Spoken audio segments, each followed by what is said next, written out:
두려움을 극복하는 방법.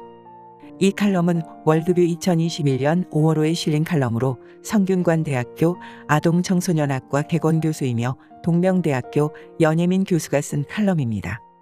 구글에서 두려움을 검색하면 연관 검색어로 두려움 성경 구절이 나온다.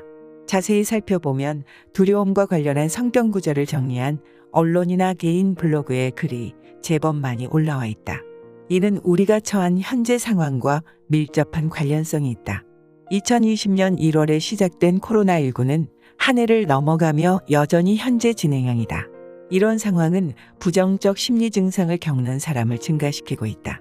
2021년 1월 27일자 헬스조선 뉴스를 인용하면 실제로 2020년에는 우리나라의 우울 위험군이 모든 연령층에서 상승해 2018년 3.8%에서 2020년 22.1%로 늘었는데 특히 20대가 25.3%, 30대가 32.1%로 나타났다.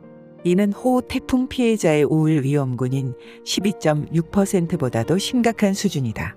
코로나로 인해 우울 불안 증세를 겪는 코로나 블루, 공포와 분노를 느끼는 코로나 레드를 겪는 사람이 증가하며 이로 인한 자살 충동을 느끼는 사람도 많아지고 있다. 끝이 보이지 않는 팬데믹 시대에 두려움을 극복할 방법은 무엇이 있을까?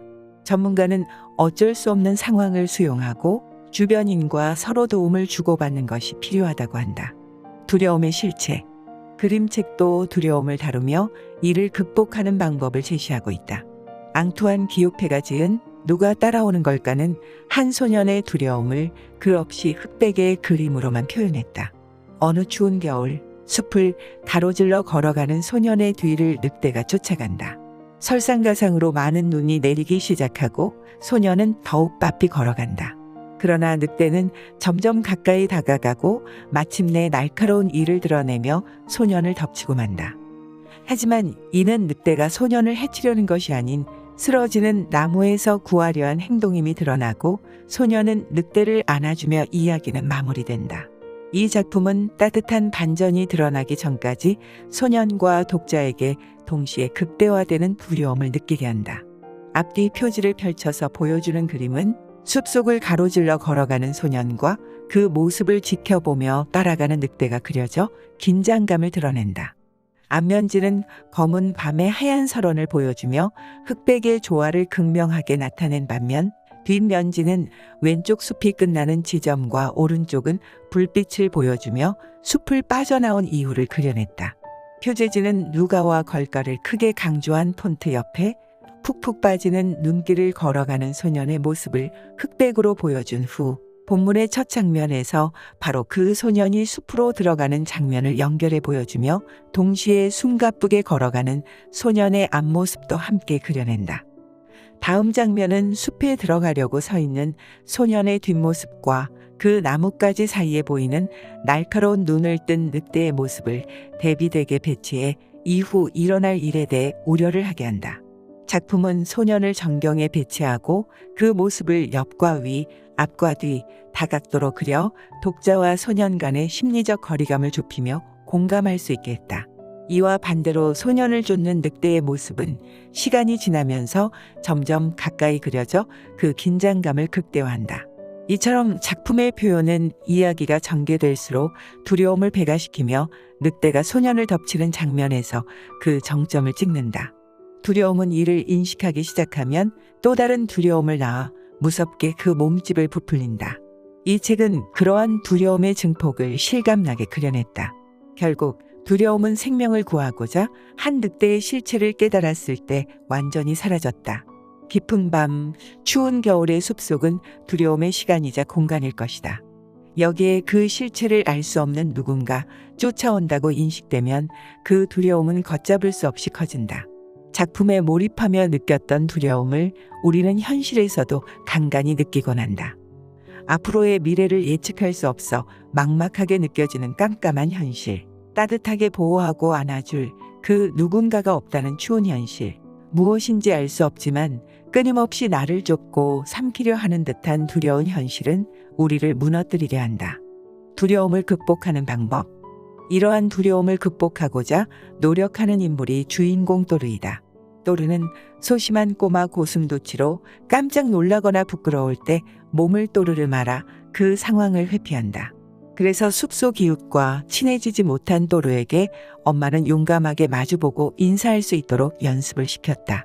꾸준한 연습 끝에 드디어 밖으로 나간 또르는 만나는 이웃들에게 몸을 말지 않고 한마디씩 말하려 애쓰지만 인사를 완벽하게 해내지는 못한다.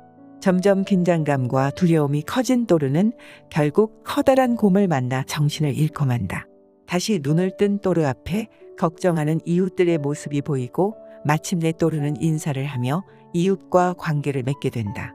이후 또르는 갑자기 떨어진 밤송이의 몸을 또르르 말지만 혼자서 이를 극복하고 숲에서 가져온 꽃을 엄마에게 내밀게 된다. 두려움을 극복하는 또르에게는 엄마라는 훌륭한 조력자가 있었다. 엄마는 여러 이웃의 얼굴 가면을 쓰고 또르에게 마주보며 인사할 수 있도록 연습을 시켰고 혼자 도전할 수 있도록 격려했다. 이웃을 만나 인사하는 또르의 장면에는 후경에 배치된 나무 뒤로 엄마의 모습이 나타나 계속 또르를 지켜본다는 것을 알 수 있다. 하지만 엄마는 또르가 정신을 잃을 때도 나타나지 않고 조용히 지켜보았고 결국 또르는 스스로 부끄러움과 두려움을 극복할 수 있게 되었다. 지금의 현실은 우리를 두려움 속으로 몰아가고 있다. 이러한 두려움의 파도는 휩쓸리기 시작하면 걷잡을 수 없이 빠져들게 된다. 이를 벗어날 수 있는 방법은 그 두려움의 실체를 직면하고 인식하며 주변 인물들과 도움을 주고 받는 것이다. 모두가 두려움을 느끼게 되는 요즘의 상황은 또르의 엄마처럼 따뜻한 보호자가 더욱 절실할 수밖에 없다. 인간은 본능적으로 위기와 두려움 앞에서 하나님을 찾는다. 이는 하나님의 형상으로 지어진 피조물이 가진 근원적인 행위일 것이다. 하나님은 이사야 41장 10절의 말씀에서 두려워하지 말라. 내가 너와 함께함이라. 놀라지 말라. 나는 내 하나님이 됨이라. 내가 너를 굳세게 하리라. 참으로 너를 도와주리라. 참으로 나의 의로운 오른손으로 너를 붙들리라라고 말씀하셨다. 완전하신 하나님은 언제든 하나님의 자녀와 함께 하신다. 이는 변함없는 사실이요 우리의 실체이다. 이를 망각할 때의 두려움은 우리를 덮치게 된다. 호시탐탐 우리를 몰아치고자 기회를 엿보는 두려움이 침범하지 못하도록 최고의 보호자이신 하나님이 일하시고 응답하시는 말씀을 마음에 담는 것은 살기 위한 필연적인 행위이다.